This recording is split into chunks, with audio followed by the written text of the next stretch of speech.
Okay, Stephanie, we have 20 participants and there's more joining. So I think we can get started. Great, thank you. Well, good morning, everyone, and welcome to our April HIPC. It's kind of shocking to think that we're already a quarter of the way through the year. On our agenda today is a partner check-in, and we'll start with a specific partner check-in, and Maritza will orient us to that in just a moment. And then we're going to hear a COVID update from Mimi and Jen. And then we're also going to hear from Pajaro Valley Prevention and Student Assistance, or PVPSA, and Erica Padilla Chavez is here to speak with us. So we'll go ahead and get started, and I'll hand it off to Maritza. And good morning, everyone. It's always a pleasure to be with you. Maritza Lara, Population Health Director at the Health Improvement Partnership. And today I have the privilege of introducing Jeff Oxendine, President and co-founder of Health Career Connection, who is going to share an announcement with us this morning. Health Career Connection is an organization that seeks to inspire and empower individuals from underrepresented or disadvantaged backgrounds to choose and successfully pursue healthcare and public health careers. Jeff not only has a tremendous background in workforce diversification, but has held senior administrative positions in hospitals, medical groups, academic institutions, and previously served as Associate Dean of Public Health Practice at UC Berkeley School of Public Health. HIP, and by extension, all of us, have had the privilege of partnering with Jeff through his role at the California Future Health Workforce Commission and with Health Career Connection. Two of our stellar team members, Sigolene, who I led WAVE, and Celine, are HCC alumni. As I pass the virtual mic to Jeff to share a bit more about how your organization can partner with Health Career Connection, I want to express gratitude to Jeff for the diligent work you have led over the past few decades to create a path to diversify and strengthen the workforce. I know our HIP partners share that same commitment to workforce diversification. Jeff, the floor is yours. Thank you so much, Maritza, and thank you to HIP for having me today. I'll be brief, as I know you have a busy agenda, but I did want to engage you in an initiative that Health Career Connection is working on to build a health pathway initiative in the Monterey Bay area. Health Career Connection we're a national nonprofit. We are based in Oakland. We focus, as Maritza said, on inspiring and empowering its college students, undergraduate students from underrepresented backgrounds, and oftentimes first in their family to go to college, and from low to middle income backgrounds, to become the next generation of diverse health leaders and professionals. And we know right now, given all that we've been through with COVID and all the persistent inequities that we're dealing with, it's more important than ever that we build a health workforce and future health leaders that can really reflect the community that we have and really advance health equity and transform community health. And so what HCC does is we place these talented college students in full-time paid summer internships. Many are virtual now, given our situation with COVID.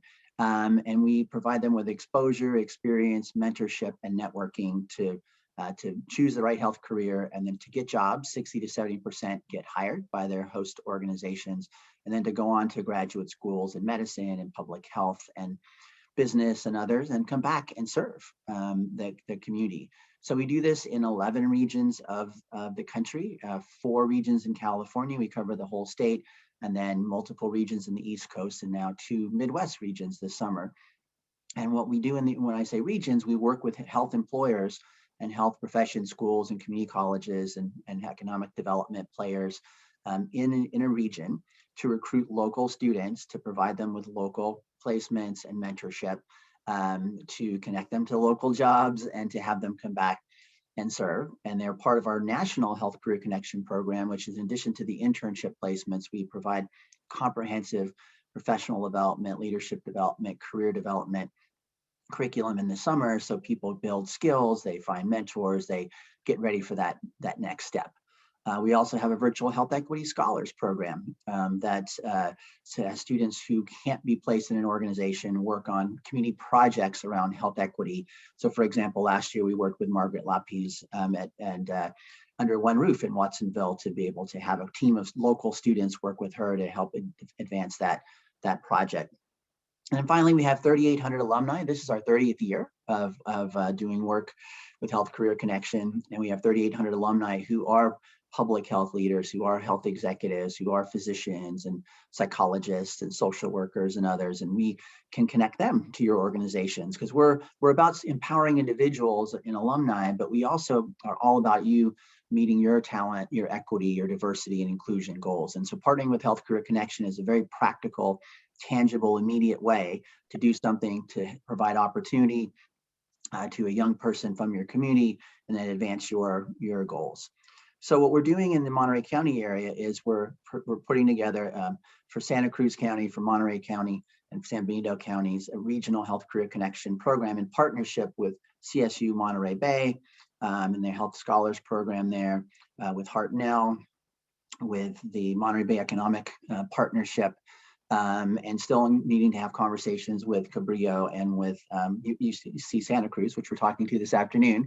But the idea is to have local students get placed in internships, do work that values your community in the short term, then get hired and be on their way to be your future leaders. We've done this in the Coachella Valley for the last 12 years, where we've helped them home grow their workforce. And we've been doing this in an informal way in the Salinas and Monterey County area for the last 8 years. So now we're looking to formalize it so that we can have a greater impact on you and on students and on workforce in the region.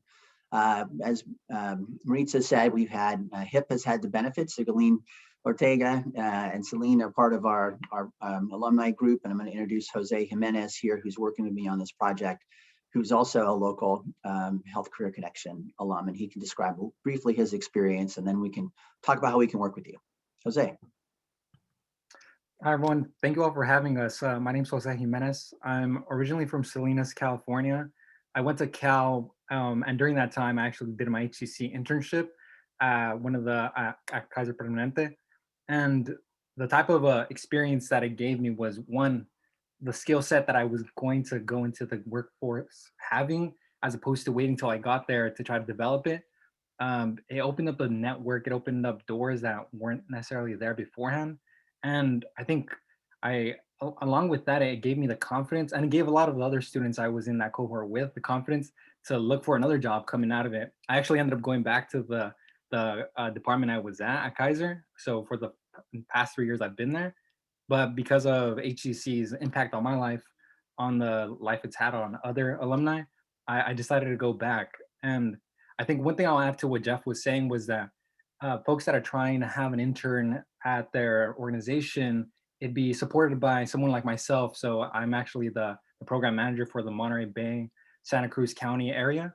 And we'd be helping you kind of get off the ground. It wouldn't be just sending you an intern and then you figure it out, but along the way, making sure that you and the intern are set up for success so that after the summer internship, you've come out with those goals met. And we also have Olivia Shorter from our team is from Seaside. She's our chief of staff, and she did her internship with the Health Services Agency in Santa Cruz long ago as part of launching her career. And so we've got some good, we've partnered with the Monterey County Public Health Department, with Natividad, with Hartnell, many others in the area. And so we've got a good base, but we need some more partners. So the way you could partner with us would be to potentially host an intern or interns this summer as part of this program, or to work with a team of our health equity scholars. These are paid internships, so there is a cost. It's $7,500 to host a paid summer intern this summer, or $5,000 to work with a health equity scholar that we have. Or we can connect our alumni. If you have jobs now that you're seeking, we can post our jobs to our alumni network and connect you to alums. And we also would just like to co-create this opportunity with you. We want to partner with HIP and with all of you individually to just figure out the best way to build this program to meet your needs and meet students' needs. And also Maritza and Elisa can talk about HIP's experience in hosting interns as well. But that's how we'd like to partner with you. And this is just part of a broader overall health workforce effort for the state to increase the workforce and the diversity of the workforce and build health equity leaders. So welcome any comments and questions. Thank you so much, Jeff, for that. And we so appreciate the alumni that we have at HIP from HCC and very much prioritize diversity in the workforce and supporting the healthcare workforce going forward, especially after such a challenging year. So thank you very much for being here with us this morning and sharing this resource with the larger healthcare leadership.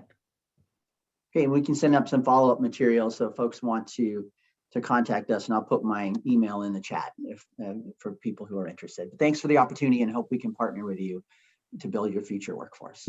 Lisa, this is Dory. Can I say something really quickly? Please do, Dory. I just wanted to thank you for the presentation. I missed the first couple minutes of it, but at a time where I know for Salud, we're working really hard internally and externally in the community to develop our workforce, both from within and from within the community. It's really great to hear there's a resource. So thank you, and hoping to connect. Great, and we'll be as creative as possible to make it work for your budget and your bandwidth this year. Jeff, this is Mimi Hall. I'm Director for Santa Cruz County Health Services Agency. I was wondering, what are the other regions in California that Health Career Connections partner or works? Sure.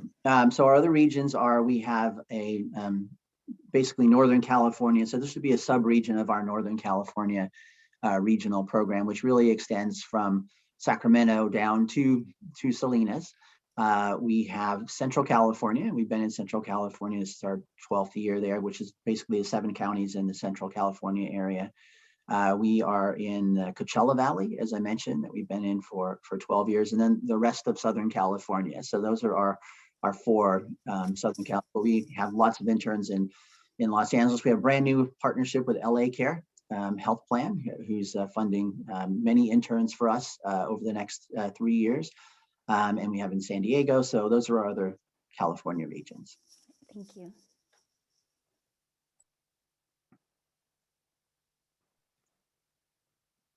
Other questions or comments?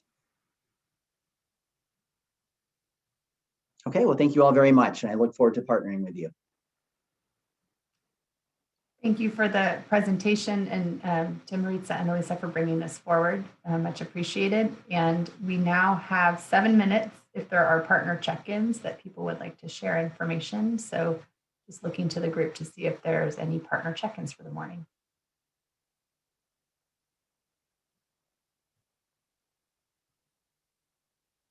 Morning.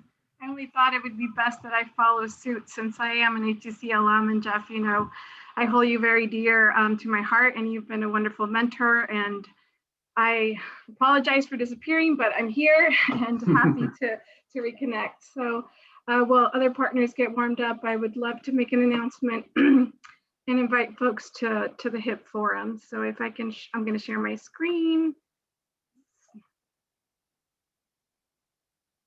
And so, buenos dias, good morning for those I have not met in person. My name is Sigolena Ortega, and I'm part of HIP's population health team here under Maritza Lara's leadership.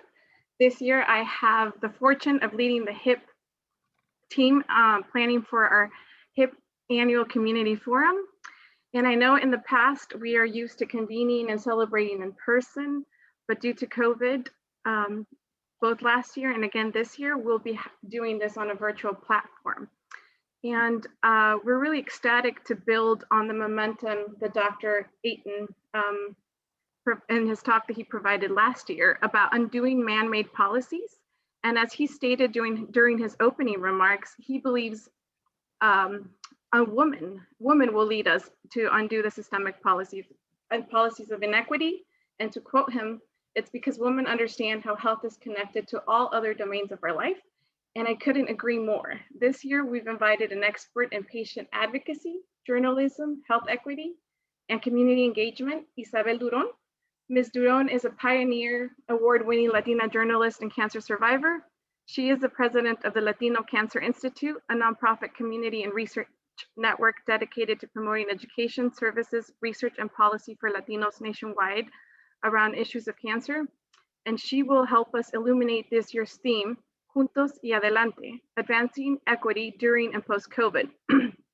So this year's theme is really about acknowledging how the pandemic has worsened pre-existing inequities in our communities of colors, while uniting us to innovate and also inviting us to construct new avenues to future work so that we can close racialized inequities and support our communities to heal. So please mark your calendars for May 27th and join HIP in exploring ways to address the root causes of health, economic, and social inequities.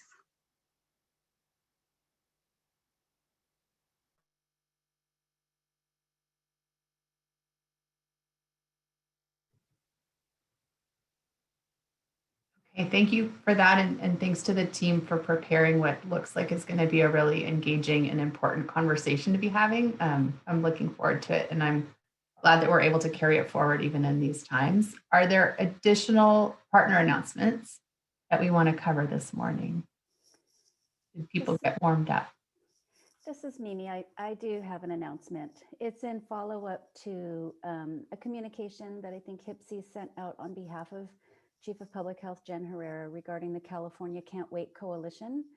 And Sigolene, what a great kind of precursor to my ask of all of you to become familiar with the California Can't Wait Coalition, which is really about asking our legislature to invest. It's a $200 million budget ask to invest in public health. When we talk about the role of public health, many of our partners, even in the health system, are really unclear of what public health does.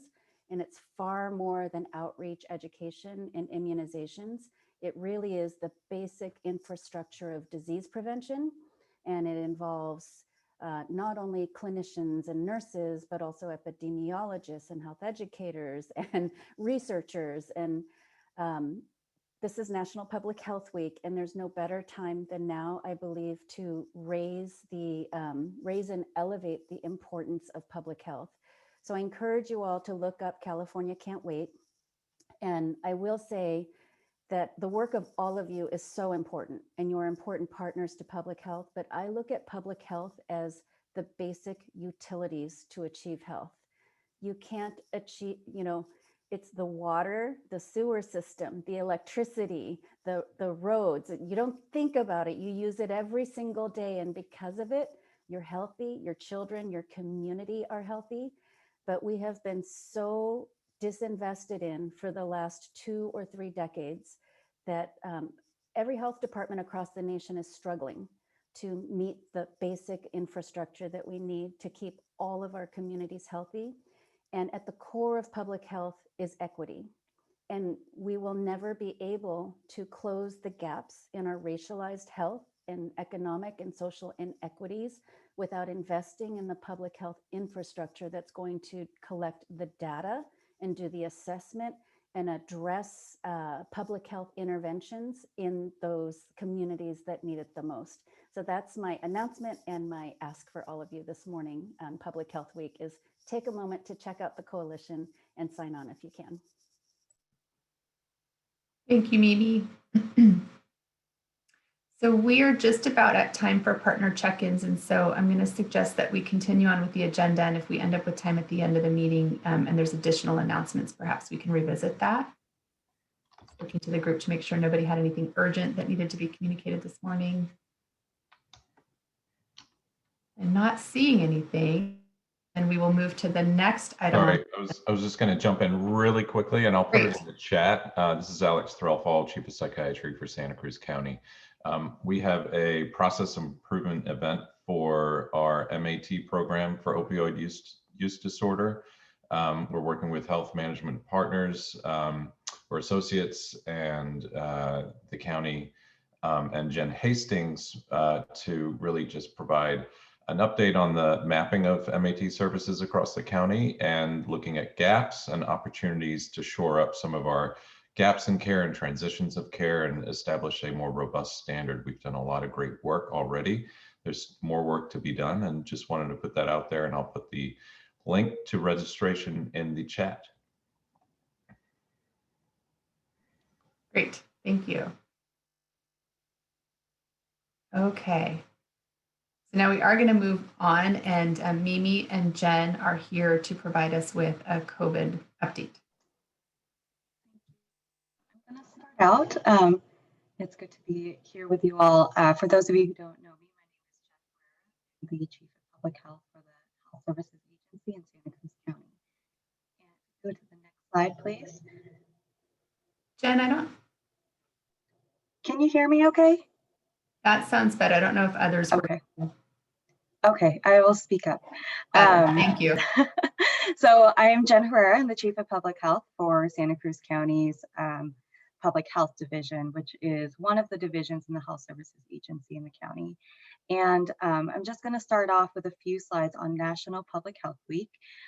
This is a week to celebrate the public health work happening across the nation and here locally.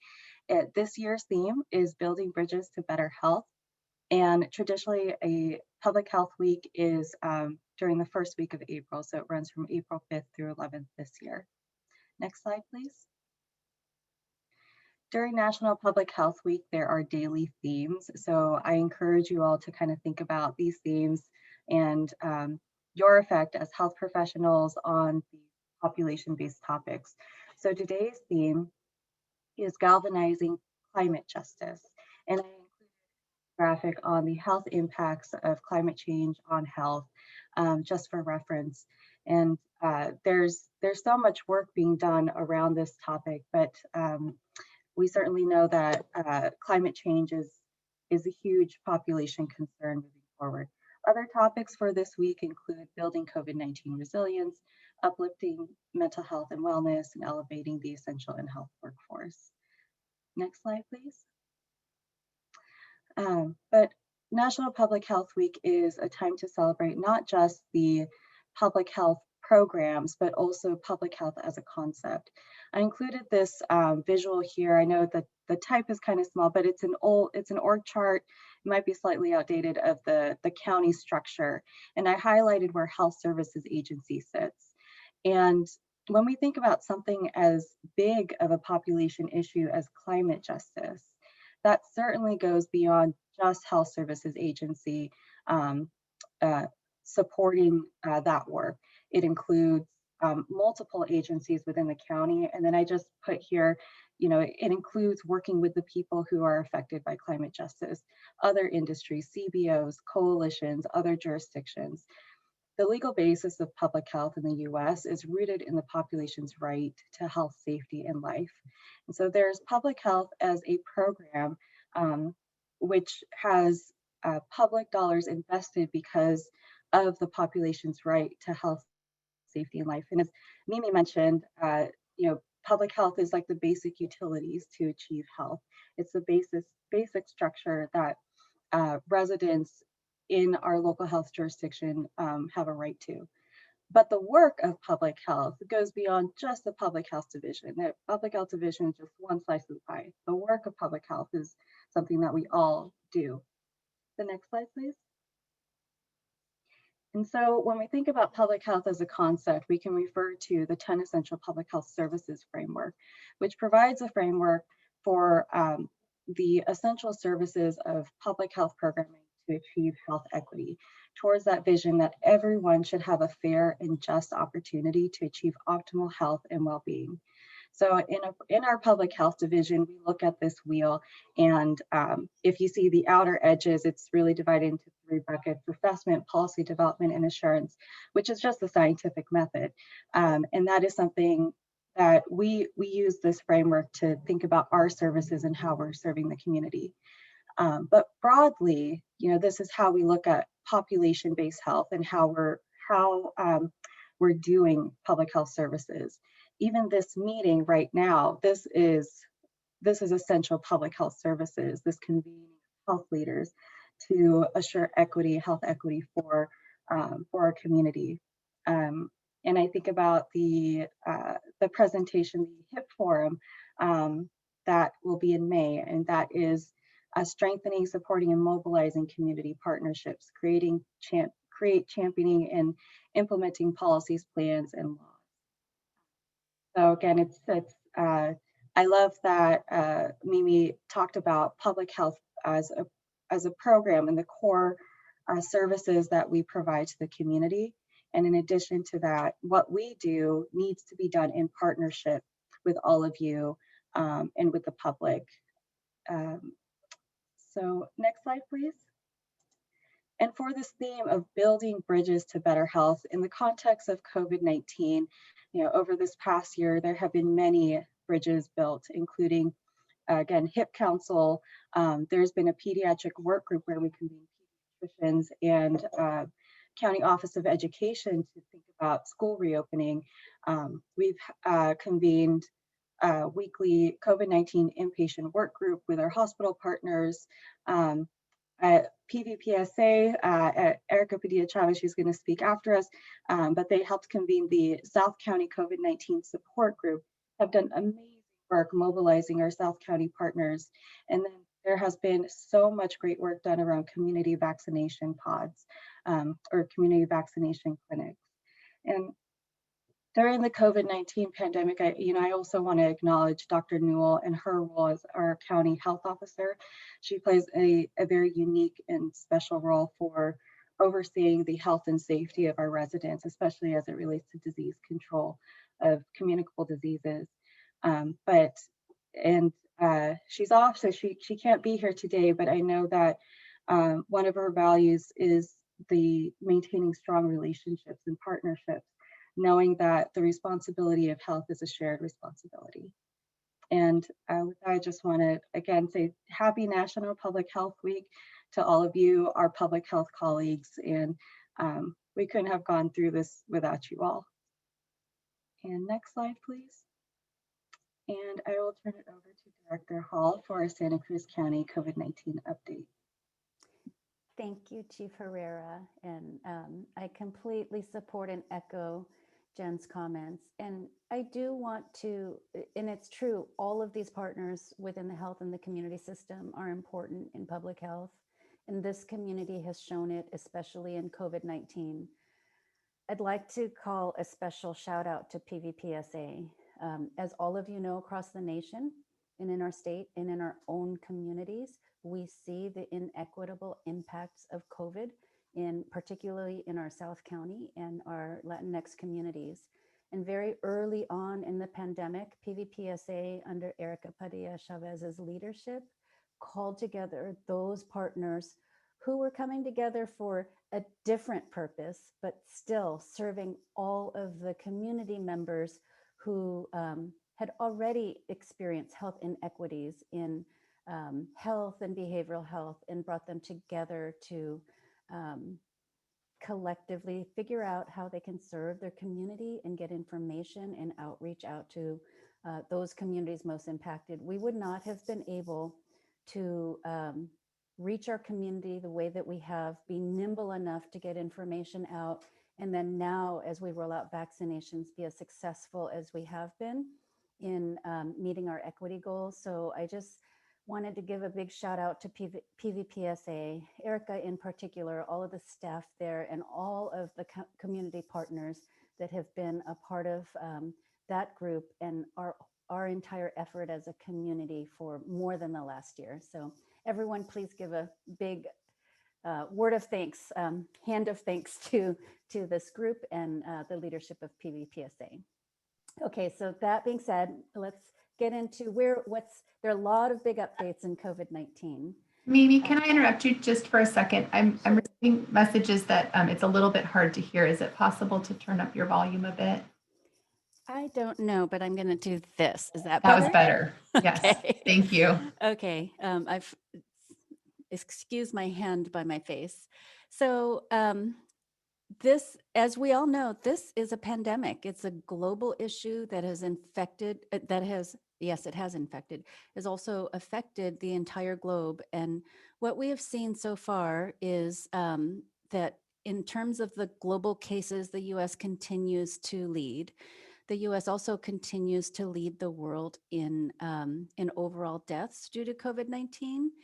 And even though we have a great reprieve right now, in general across the nation, and especially in California, we do have a backward slide in certain pockets. So we are not out of the woods. Many of us in public health call this time right now. We feel like we're in a race against time to get as many people as vaccinated as possible. But I am grateful that here in California, the entire state has done a really, really good job of moving forward quickly with not only prevention measures, but also our vaccination rates. So next slide. So these are the numbers in California as of April 7th. It's just mind-blowing to me that we have over 3.5 million confirmed cases of COVIDs and almost 60,000 deaths just in our state. The great thing is that our new cases, our case rate is diminishing quickly every week. So right now we are under 5 new cases per 100,000 population. Our death rate similarly has gone down, and our testing positivity rate is increasing, but it's still under some of the highs that we had seen over the beginning of the calendar year. And so again, we're headed in the right direction. With over 21 million vaccines administered, we're around the 50% of the eligible population mark as a state, and that's an amazing place to be. Next slide. So locally, we are seeing our curve go in the direction that we want. It dipped very, almost to nothing later in March, and we have a slight kind of plateauing, which is okay. It was good to know that in the past few days, we've only added two more known active cases, and there was actually a day last week where we had, for one day, we had no new cases. So that was exciting for us because that hasn't happened in so long. But we are heading in the right direction. That curve is exactly how we want it to see, and we just need to be mindful and careful as we do reopening that we don't have another surge in our county. Next slide. So this is just another way to look at the data. It's the 14-day average change. And of course, we always want to be going in the downward direction, reducing our case rate and our average number of daily new cases. And this is a good indicator for us about where we need to target our overall public health prevention efforts. And it's been something that Dr. Newell has used to think about where we stand as a county in terms of restrictions and orders, which have, for the most part, gone to match the state and have been lifted. Next slide. Many of you are familiar with the effective reproductive number. This number is an indicator of exponential spread. So if we're at 1, that means every one person infected will infect one additional person. And when you go beyond that, I often use, for those of you that were alive in the 70s, the Farrah Fawcett commercial of Fabergé shampoo. I told 2 friends, and I told 2 friends. Well, if you do that before long, there are thousands of friends that you have told about Fabergé shampoo. So from a disease perspective, we want you to tell less than 1 friend. And green is good. So when we are far below 1, that means that we are not experiencing exponential spread. And this is a good indicator that in the near future, we're not going to be seeing a surge in our disease curve. Next slide. I'm giving away my age with that commercial example. So this is a wonderful map of California. For many, many months, we have been in the blueprint, California's blueprint for reopening. And the blueprint has 4 tier colors: purple, red, orange, and yellow in descending restrictions. So the higher the case rates and the testing positivity, the more the restrictions. So not long ago, almost all of California was purple.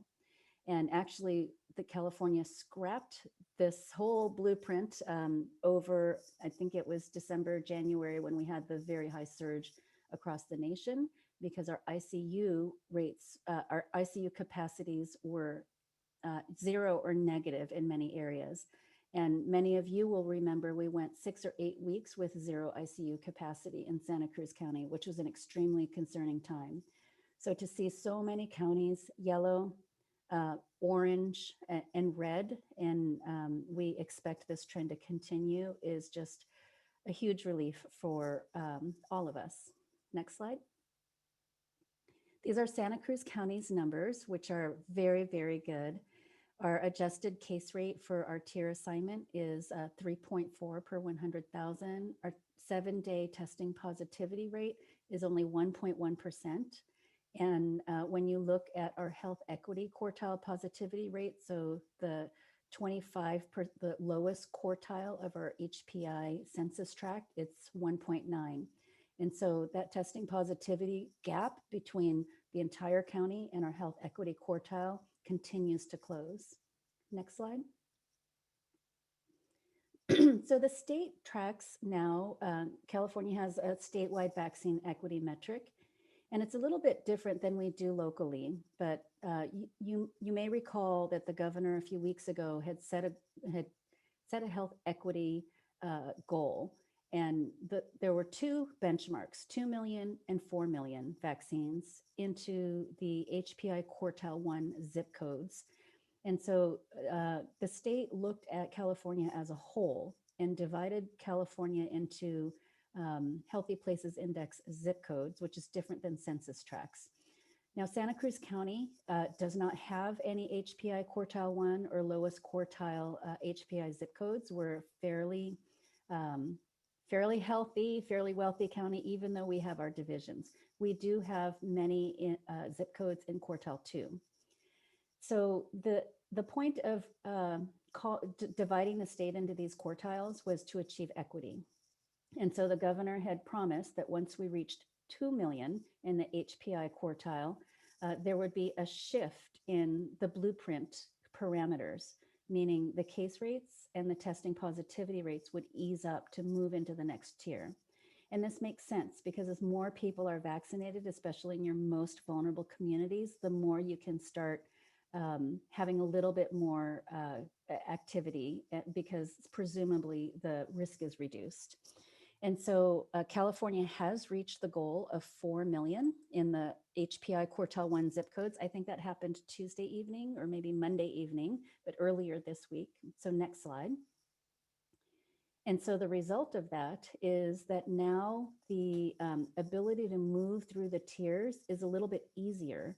So you can see this red bound area has the highest allowable daily case rates as well across purple, red, orange, and yellow. And so a couple of weeks ago, for a county to move from purple to red, it was a lot more difficult. You had to have a lower case rate. So now counties may move to red when they are between 6 and 10 per 100,000 case rate. And you can see that Santa Cruz's numbers would actually make us eligible for yellow. And during the Blueprint for a Safer Economy, counties had to have the data to meet a certain tier for at least 3 weeks before they could move to the next less restrictive tier. So that's all great news. And as you could see from the prior slide, we have a couple of yellow counties. Most of California is orange, and many of us are going to meet that, meet the orange and yellow metric really soon. Okay, next slide. So let's move on to how many vaccines, the vaccine situation in Santa Cruz. So in Santa Cruz County, according to the state dashboard, we have administered 177,000 doses of vaccine, which is pretty amazing. And we continue to rank in the top 10 in all of California in terms of vaccination rate. We have since the beginning of vaccination, which is a testament to all of you, every single one of you on this call have had a hand in helping the county as a whole get to that place. Next slide. So this is something that the state is now tracking on behalf of counties, and it was actually an ask that we had earlier in the year, is that the more and more the state can collect statewide data to help to centralize information and centralize research and all of those kinds of things, the easier it is for counties to focus on COVID response. And so there are two ways that the state tracks vaccination coverage by zip code. And again, the state is able, they use something called VEM, the vulnerability, it's a vulnerability score. I can't remember what the The EEM stands for. vaccine, it's the vaccine equity metric. So it's just Vaccine referring to the equity metric. HPI. Okay, so it's related to HPI. And so when you see kind of a midline on this slide, and you see right and left. So this slide right here is for partially vaccinated. And so when you look at the line on the right, that represents the fact that zip codes with less healthy community conditions have higher vaccination rates. And this is a ranking of counties. So in this particular one, I think we rank like 11th or something. In terms of fully vaccinated, we actually rank 8th in terms of our less healthy, those living in less healthy community conditions with higher vaccination rates. So from an equity perspective, we have focused our efforts in terms of vaccinations in the areas where there is the most vulnerability. Next slide. Can I add Sure. if you go back to that bar chart, one of the things I find interesting is you can see the confidence interval range for each of the counties. And for Santa Cruz County, of the top counties who have more bars to the right, which means that there are more vaccinations happening in zip codes where there are less healthy community conditions. We have one of the shortest range or the tightest range of confidence intervals compared to the top counties. So I just wanted to point that out, is that it's, our numbers we're pretty excited. We were pretty excited to see this, and that the the data seems to be accurate in terms of how we're vaccinating. Can I ask a question? Is this a good time to ask a question about that? Sure. I'm just curious, I'm looking at the counties and they all are relatively rural or very rural counties, except San Benito, which is semi-rural. I'm curious about how the rural status relates to the sort of success in this, the blue bars. So I'm going to say something that's not data or research focused, but just from my experience working in really small rural counties for 20 years, is many of these rural counties, they're giving out their vaccines either only through the health department and or FQs. They don't have MCEs, and poverty. They also don't have a lot of ethnic or racial diversity, but they have a lot of poverty. And so my guess is that it's they have these HPI zip codes that are already being served either by FQHCs, community clinics, and or the local health department. And they have smaller populations. And kind of like here, Dr. Newell, she coined this phrase, the 3 Cs. Caucasians with cars and computers are the ones that are most likely to get vaccinated. And so in a lot of areas, when you have mobility and you also have a region that has a lot of other counties around you, people can go out to those areas and get their vaccinations from a larger, more well-resourced community. But in some of these other areas, they don't have that option. And it is the health department or the clinics that are giving the highest numbers of vaccinations. So that's my guess. Thank you. Sure, you're welcome. Excuse me. Okay, next slide. So this is another way to look at data. This data is pulled from the statewide vaccine database for health departments. There's a database called Snowflake. I don't know why it's called that. And our epidemiologists have access to this. So our EPIs pulled information for Santa Cruz County vaccinations by vaccine provider. And what this shows is what you see on the left is a pie chart of all providers in Santa Cruz County. So anyone who provided a vaccine, you can see the doses per 100,000 residents. And it's divided up a little bit more than a third to North County residents. And then the rest is evenly split about between South and Mid County. But when you look at just public health, our public health immunization branch, where we have provided vaccines, are primarily in South County, 60%, with the remaining 40% being about evenly split between Mid-County and North County.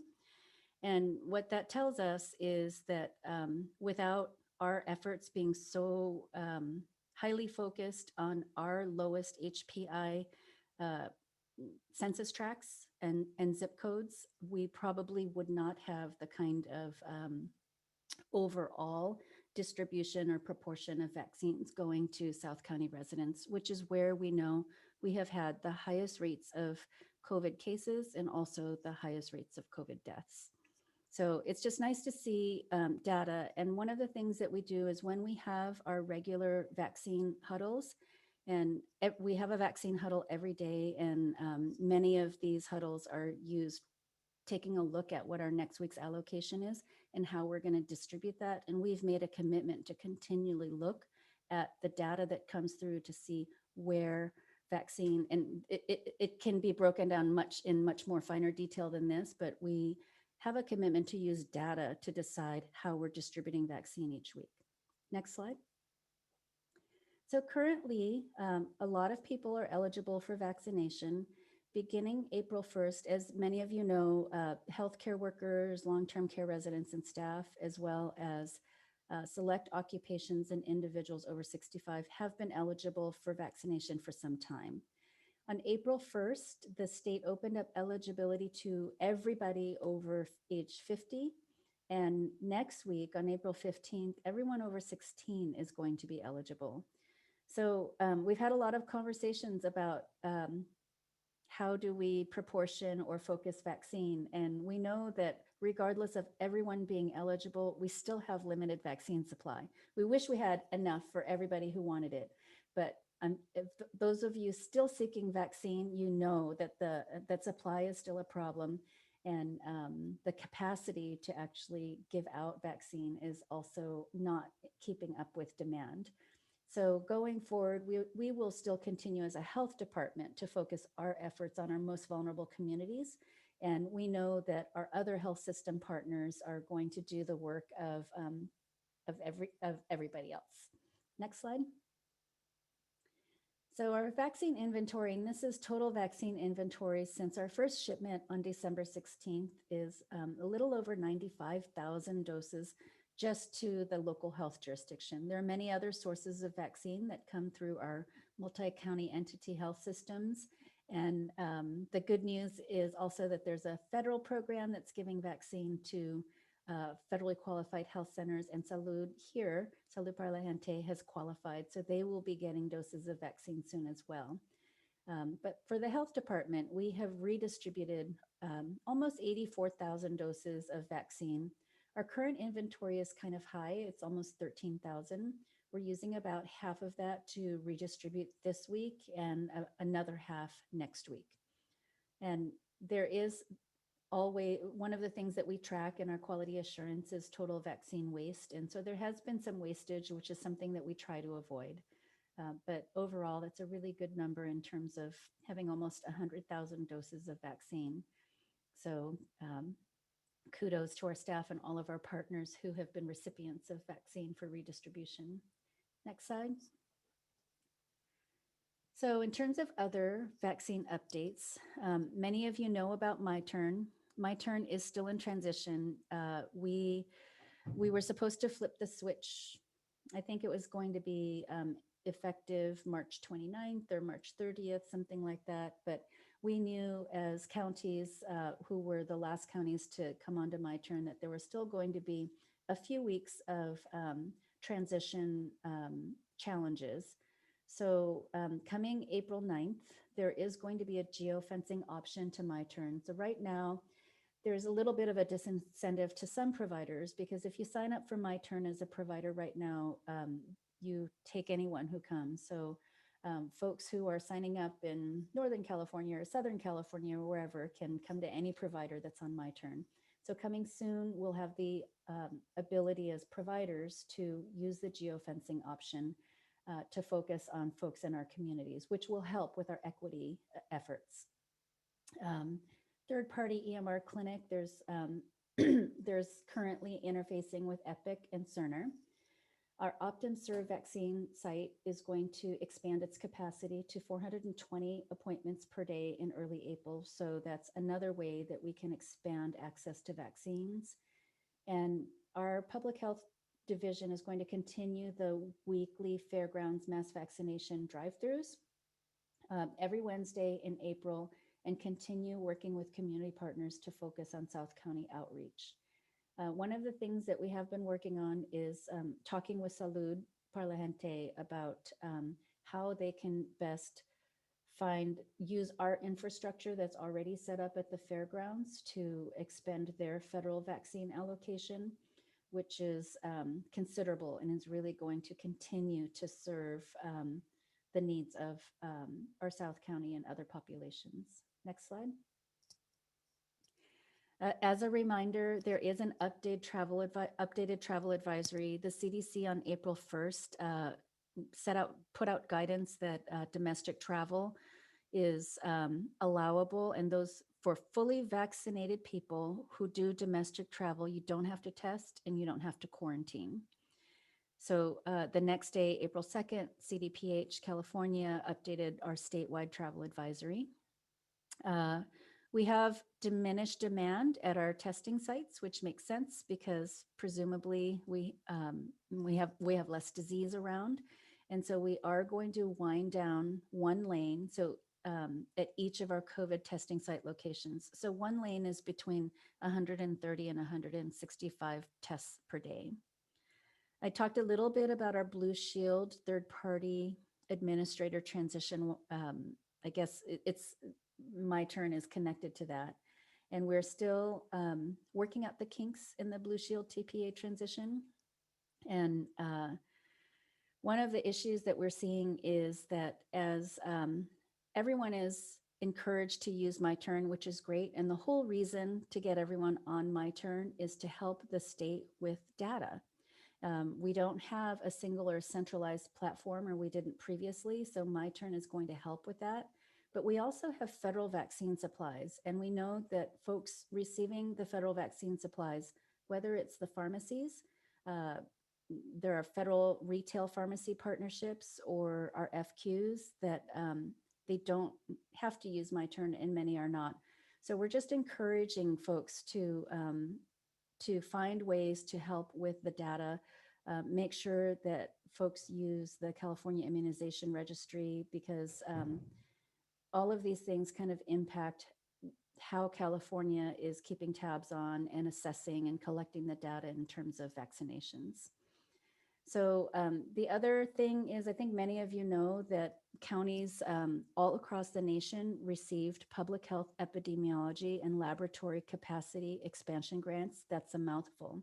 So there are 6 core public health strategy areas that have to do with laboratory capacity, contact tracing, testing, many of those core public health functions that are part of the 10 essential public health services, but focused on epidemiology and laboratory. And so that is funding that can be used for 30.5 months. And over the last year, we have had to pull almost 100% of our public health workforce working in other areas, whether it be nutrition education or family health, all to work on COVID. And on top of that, we've had to double our workforce and to be able to meet the demands of COVID. And to me, and I don't know how many of you know this, we had to close our public health lab prior to COVID because of funding issues. So prior to a pandemic, our local health jurisdiction did not have the funds or the ability to keep our local public health lab open. So all of these things speak to that invisible infrastructure that are necessary to detect disease, to combat disease, to address disease that people don't see. And that's why I'm so hot about this public health infrastructure advocacy, hoping that our California legislature comes through. Next slide. So beyond the blueprint, a big announcement that happened this week is that Governor Newsom said that California will be ready to move beyond the tiers and beyond the blueprint. We're going to get rid of all of those numbers, purple, red, orange, and yellow. Dr. Newell and I used to wear that color clothing on Tier Tuesday to give people hints what tier we were going to be in. So we can go back to our black and white clothes now because California is moving beyond the blueprint. And what this means is that 8 weeks after everybody's eligible for vaccination, recall April 15th is when anyone 16 and over will be eligible. So 8 weeks from that date, June 15th, California is going to fully open its economy if 2 criteria are met: that we have equitable vaccine availability, meaning we have enough vaccine for everyone 16 and over who wants to be vaccinated, and we have a consistently low burden of disease. So what this means for everybody is that it's not a free-for-all now for the next 8 weeks. It means we really, really have to focus on increasing our vaccination numbers, getting as much vaccine out there in the next 8 weeks as possible, which I think we will do as a community. And I hope California accomplishes that as well. And we need to continue masking and distancing and all of those measures that are going to keep the burden of disease consistently low in all of our communities. And this is very exciting. So on June 15th, we could be back to a new semblance of normal. Next slide. Next slide. I'm sorry, I'm 2 minutes over now, so I'll wrap this up very quickly. So beyond the blueprint continued is, I don't need to go into all of these. You can go ahead and check out the CDPH website, but it really will mean that we have a chance to return to work, return to school, return to normal retail and travel environments. And one of the things that was actually telling to us, and I was rather shocked when we had our state call, was that conventions, our summer convention season is coming up, that the state is going to allow conventions up to 5,000. Yes, beginning that June 15th date, if those 2 large areas of metrics are met. So it's very interesting, and it's very positive, and it gives you a feeling of hope. At the same time, we're going to continue to encourage our community to do the things that we need to do so that we can get to that point. And next slide, which might be the final slide. I'll go ahead and continue past this slide. And just close with our usual reminder that we're not out of the woods yet, but we're almost there. We're beginning to turn that corner. So we do need to continue wearing our masks, washing our hands, keeping our distance, staying home if we're sick. And if you're not fully vaccinated and you do have symptoms, there is still COVID, even though there's a lower burden of disease. So that is why there are still recommendations for testing for certain conditions and certain situations. But this is all great news for us. It's all great news for our communities and for our nation.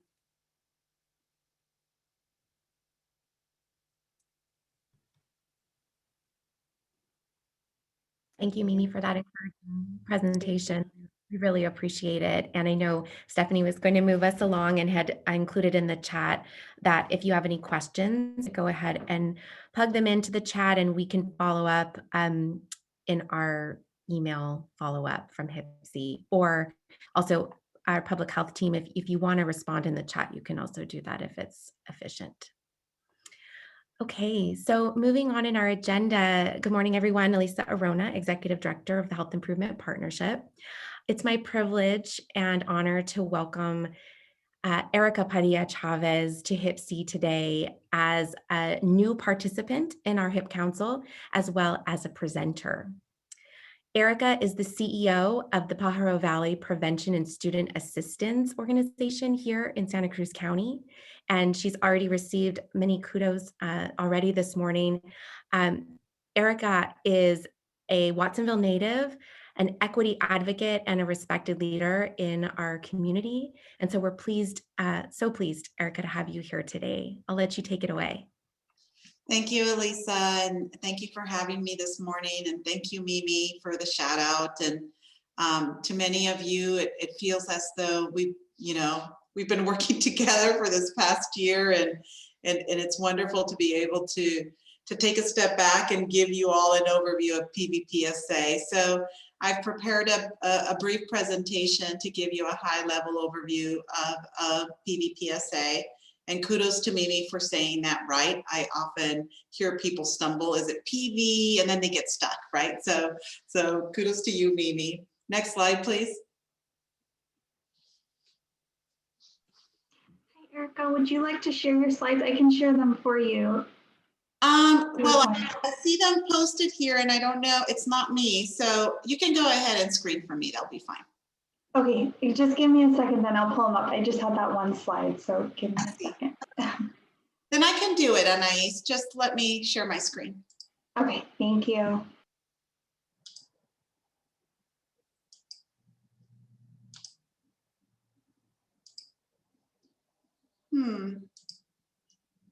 Okay. Let's see. Can you all see my screen? Yes? Can I get a confirmation you can see my screen? Yes, we can, Erica. Wonderful. Oh, do you see this little round thing? What is that? There we go. Okay. So I love this picture. I took this picture my first year at PVPSA, which was 6 years ago. Every year, our team hosts a youth and family conference at Watsonville High School. Pre-pandemic time, we would have up to 400 youth and family members and caregivers attend this conference, which was often shaped by the youth themselves. They picked the topics of the workshops that they wanted to hear, and parents weighed in as well.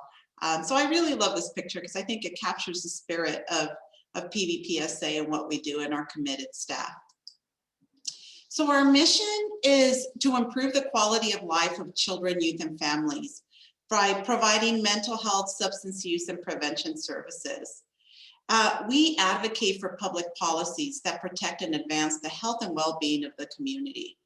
And I stress this advocacy component because our agency, as you will learn in the next few slides, is very committed to advocating for wellness policies that will support and strengthen the children, youth, and families that we serve.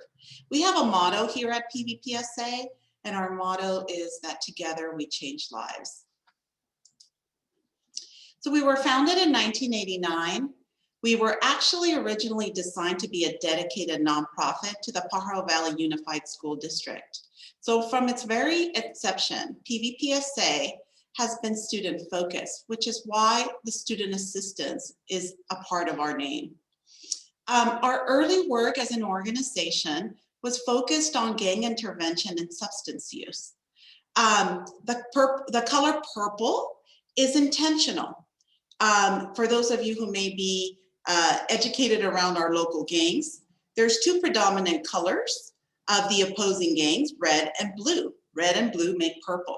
So from its very original design of the organization, purple was meant to be a unifying color or is a unifying color among the two rival gangs in the Pajaro Valley. In the 1990s, the board of directors shifted its focus to include more community-focused work.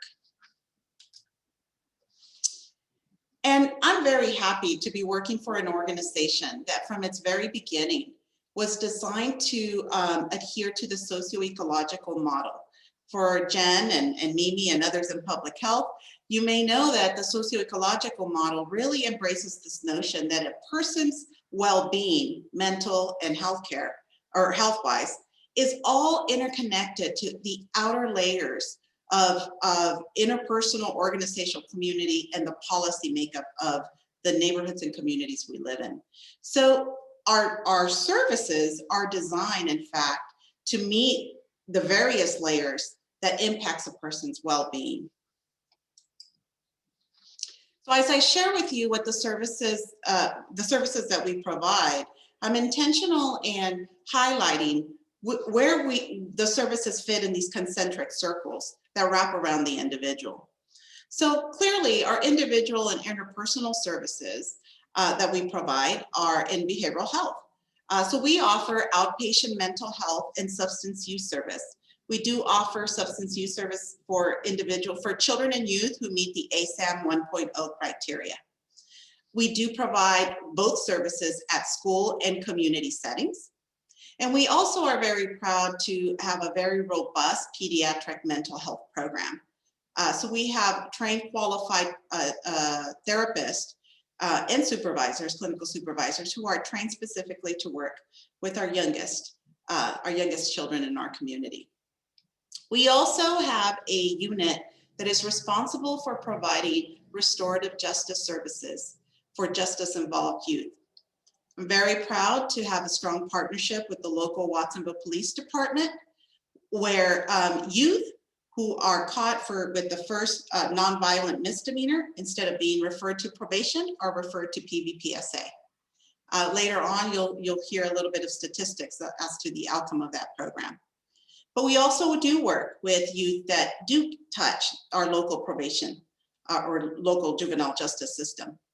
So for those youth that do end up in the juvenile justice system, we work in partnership with our local probation department to offer youth the support and the wraparound supports that they need to meet their probationary terms. Very, very proud of this work as well. And then also we work a little bit upstream with the school district to avoid or to minimize the number of youth that end up either involved with Watsonville PD or probation. So we partner with the school district to provide suspension and expulsion remediation support for students that are at risk of being kicked out of the school district. And I'll share a little bit of data as to how we're doing there as well. We also do provide substance use education services, so more of the promotional prevention level work. So we go into schools and provide an evidence-based curriculum using Stanford, the most recent Stanford Cannabis Toolkit as an example. We also do provide parenting education, and we're very proud that we have a very robust youth leadership development program at PVPSA. Just as the sociological model noted, organizational and community work is very important in ensuring that the individual is cared for and protected. And so we consider collaboration part of our health work. So we're very proud to be a part of Community Prevention Partners, United for Youth, Moving Healthcare Upstream, as was mentioned by Jeff earlier, Thriving Immigrant Communities. We're part of the Healthy Start Collaborative. Mimi mentioned our work with the South County COVID Triage Group. We work extensively with migrant education. We're also very intentional in partnering with systems that impact the well-being of our community. So we have strong relationships with the California Department of Public Health, the Department of Healthcare Services. At the local level, as I mentioned, we work with the local law enforcement, the school district, and many of you on this call, including Dory Rosinda, who just turned on her camera. Hi, Dory. So we also do have a public policy unit at PVPSA. We have a team of dedicated individuals who are tracking and tracing the policies that are happening at the county and at the local level, both within the city and within the school districts. So we are very proud that our policy effort involves youth engaged at the core of advocating for the changes they want to see. And so we have an initiative called Youth Reclaiming Voice and Power. And these are a group of young people that have gone through a leadership development curriculum, including community organizing, to advocate for limiting access to alcohol, cannabis, and other drugs. It's very equity focused. PVPSA was instrumental in the 1990s, along with Salud and so many other Pajaro Valley organizations, to minimize the saturation of alcohol outlets in Watsonville, particularly in our poorest of neighborhoods. So we have a trend and a commitment to ensuring that we protect and maintain the safety of our neighborhoods. We're very proud, again, to be working in partnership with CPP, Community Prevention Partners, and advocating for countywide policies that support the youth and the families of our community. We do have a Promotoras de Salud or community health worker program at PVPSA. These are oftentimes parents and caregivers who go through a leadership development process to become promotoras within PVPSA, and they too are involved in advocating for policy efforts, along with other program-related supports. And I mentioned our Empower Watsonville Youth. That's the name of the youth that do the advocacy at PVPSA, and that logo that you see is a logo that they designed. So when you see that logo, even though you don't necessarily see the PVPSA logo, this is really the youth of PVPSA. We also, other services that we provide, we're a practicum site. Every year we host between 15 to 20 interns who are about to graduate in their master's program, whether it be in clinical social work or LMFT, their licensed marriage family therapy program. And we are working with over 12 colleges and universities to provide these students with an opportunity to practice before they graduate. We love this program because oftentimes we find that we can recruit from this pool of graduates, and they oftentimes end up working at PVPSA as their first place of employment. We have a very extensive, this particular year, with migrant education. There's a lot of work we're doing with the migrant education staff around understanding the signs and symptoms of potential behavioral health interventions that may be needed for the young children they serve. And we're very proud of that partnership, and it's a partnership we expect will continue to grow. We do offer the youth paid internships every year, and by paid, I mean anywhere from $1,500 to $2,000 a year. So we are very proud of this as well, because not only do youth get an opportunity to have their part-time job at PVPSA, we're developing leadership all the while. And then finally, we provide training for teachers and staff as needed. So here's a few data points as to what we have been able to achieve in terms of our impacts in our community. So on average, we serve about and touch the lives of 7,000 children per year. The majority of the children we serve are students at PVUSD or at the local county office of education schools here in the Pajaro Valley. So to put it into context, 1 in every 3 children of PVUSD PVPSA touches their life in one way or another. We engage about 375 parents a year through our evidence-based curriculums that we offer at PVPSA. I mentioned that program with Watsonville PD. We had the applied survey research conduct a study to go back to the last 3 years to assess our efficacy in keeping youth out of the justice system. And I'm very proud to say that we have found that 93% of the youth who go through our Caminos Hacia el Éxito or Pathways to Success program do not recidivate 1 year post-graduation of our program. Very, very proud of that number and that outcome. We also do annual surveys of teachers who are working with children that we serve through our counseling program through the K-5 or elementary schools. And 86% of the children that are served through our counseling program, teachers and parents, both who get surveyed, note social and academic improvements. That's the whole point of the counseling we provide. Those are the types of improvements we want to see. And then I mentioned the suspension and expulsion work we do with PVUSD. So about 4 years ago, PVUSD discovered that about 11% of their students were being suspended or expelled. We are very proud that last year we reduced expulsion rates to 3%. Again, keeping kids in school is public health, and we believe very strongly in ensuring that every young person is able to lead a successful academic life. So our recent developments. So many of you who may drive on East Lake have discovered that there's a new building on the corner of East Lake and let's see, East Lake and what's that street? Anyway, it's right on the corridor of East Lake coming into downtown. It looks like this. It's beautiful. We could not have done this without the support of the Central Coast Alliance for Health, who is a big supporter of our efforts. We provide integrated behavioral health services in this facility.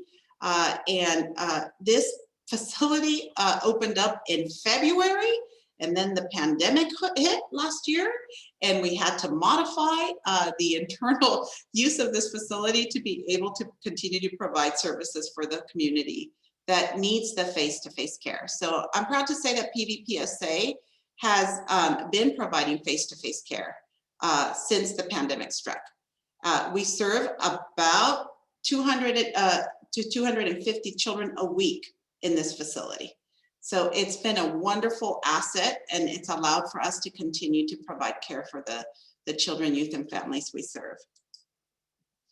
So this is a picture of our board of directors. I'm particularly proud of the design of the board of directors in our agency because it does include system partners.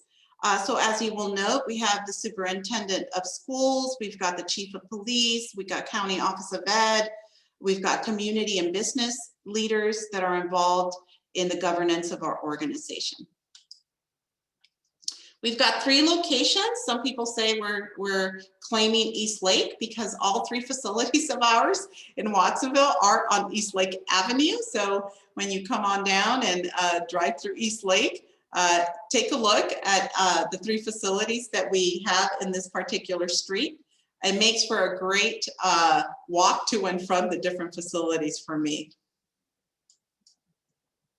And that concludes my presentation, and I'm happy to entertain any questions. Erica, this is Dory. I'm sorry, I have to step off for another meeting, but before I did, I just wanted to echo Mimi's comments earlier that without Erica, you had a flyby bullet on South County Triage and on PV Save Lives during COVID, and I just cannot state how essential, important the facilitation and the table that Erica and PVPSA created in South County for all of the cross-sector partners, including government, education, and healthcare that address the social determinants of health and health, brought to the table, focused on South County, identifying from housing to communications, how to respond. And I'm just grateful for her leadership, her vision, and really I think because of your facilitation, you changed the trajectory of the experience and the outcomes that happened during COVID for us and continue to be shifted. So I just have to give a really loud shout out and incredible gratitude for all that you've done in facilitating us and leading us. And I hate to step off, but I do have to. And I think Maritza and Sigolene are going to put some links for examples for people to see of what was produced in the campaigns, and the link to the city of Watsonville that shows some of those communications that just poured throughout the year in partnership, including HIP. So thank you, Erica, and hopefully welcome. Thank you, Dory. And I want to stress the importance of PVPSA being involved in this effort. As I shared with you earlier, we believe that everything that happens in the neighborhoods, communities, and households that the children and the families we serve live in is absolutely detrimental to their overall emotional and emotional well-being and otherwise. And so getting involved in trying to coordinate with our partners to address the multiplicity of needs that have evolved during this period speaks to the core of our mission of who we are as an organization, and an understanding that, well, we are very dedicated to providing quality outpatient services and supports. We have to be equally dedicated to addressing those outer layers of multidimensional impacts that definitely play a role in the overall arching outcome of health and well-being for the children and families we serve. So it's been a team approach, and I just love the fact that COVID has allowed us to test the waters of working differently, breaking down silos and being more collective in our effort. And hopefully that's what stays, right, from this pandemic, that this collaborative and collective approach to achieving individual and societal outcomes is how we move forward. Any other questions or comments? I'll take kudos all day. Giving a minute to see if anybody had additional questions or comments. This is Jen Hastings. I will say kudos. Great work. Thank you, Erica. Oh, thank you. Erica, this is Elisa. You touched on the barriers to access to care, especially during COVID, and how PVPSA oriented to serve in person. What has been your learnings about the digital divide and access of your community to computers and sort of telephonic services for the community that you serve? Thank you for asking that question, Elisa. It's important to note that 93% of the clients and families we serve are of Latinx or Latino, often of immigrant backgrounds, often living in housing conditions that oftentimes lack the privacy that one needs to be able to implement the services that we provide here at PVPSA, which is just knowing our clients, knowing our patients. We recognized that we needed to modify our facility because we knew that this was going to be a barrier. It's what they share with us, right, during counseling, that their conditions of housing conditions are very much at the core of the assessment process and very much at the core of many of the issues that impinge on the children and children and the youth that we serve. So, you know, what we discovered is that for this level of work that we do, which behavioral health services is all about relationship, it's relational work, right? We needed to make sure that we provided the face-to-face space to be able to continue to welcome families and to not have them shy away from our service. We know that there's stigma around mental health. We know that there's stigma around asking for help to address, you know, addiction. The fact that PVPSA has a history of being a strong partner with schools has to some degree minimized that stigma among the families we serve, right? Because they consider us an extension of the school system. So it's less of a taboo to be coming to PVPSA. It's the counselor from school, right? It's how they frame, how they see us. When schools shut down and we had this beautiful facility, I can tell you that it took a lot of work from our case management team to re-engage families to come to our facility, because often they were getting their service at the school site. So you could tell that there needed to be some warm handoff to this new place, right? That families just didn't recognize, didn't know, because for so long, PVPSA has been offering the service at dedicated spaces within schools, the schools themselves. What we have discovered in this past year, however, is, and I think it speaks to the level of need for our services as a result of the pandemic and what it's done to children and the youth and the families we serve. Parents have been calling us left and right, asking for help. We've seen a 300% increase in demand of care during this pandemic. And it's sad to say it, but at the same time, I'm so proud that the parents are able to pick up the phone and ask in Spanish or whatever language they speak, ask for help. So to me, it just means that PVPSA has been able to embed itself as a key fabric of this community and be embraced by the community. So to answer your question, Elisa, the digital divide, and I know there's infrastructural Band-Aids that have been put into place. And I call them Band-Aids because we still have areas in the Pajaro Valley where access to internet is limited. Pajaro and Las Lomas is an example, right? The North Monterey County area. Most of those children went without Wi-Fi for the entire year until the school opened up these study zones at the schools in Pajaro and Las Lomas, right? Because it's remote. There's just no antennas out there. It's just the nature of that geographic location. So this face-to-face care that we were able to provide, and you know, I have to say, Mimi, we did not have a workplace outbreak, namely because our team did a fabulous job in working with people in your team and ensuring that we were operating with all the public health safeguards. We're still religious about all the screening that we're doing with at the front door before we let anybody in. Our team, we're 98% vaccinated at PBPSA. So it's just been an eye-opener for us to see how important it is for us to create spaces so that the community can access. And even with Wi-Fi, we have a housing overcrowding problem in the Pajaro Valley. So creating space is so important for the Pajaro Valley.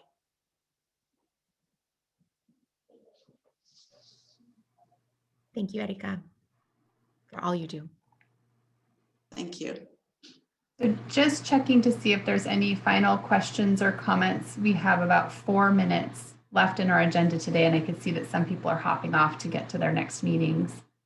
So just scanning the group.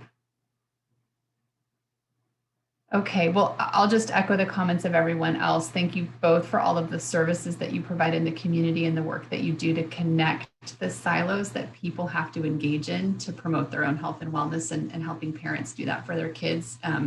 It's really inspiring and encouraging to hear about the background and the story and the work that you all do. So thank you for taking the time to share all of that content with us this morning. And again, for the work that you do. I'll just remind our group that our next HIPC meeting is on May 13th. And then just another plug for the staff's work to develop a really engaging community forum, and that community forum is on May 27th. So make sure you're reserving that time in your calendars. And I think with that, our April HIPC meeting will adjourn. Thank you all so much for your time and attention.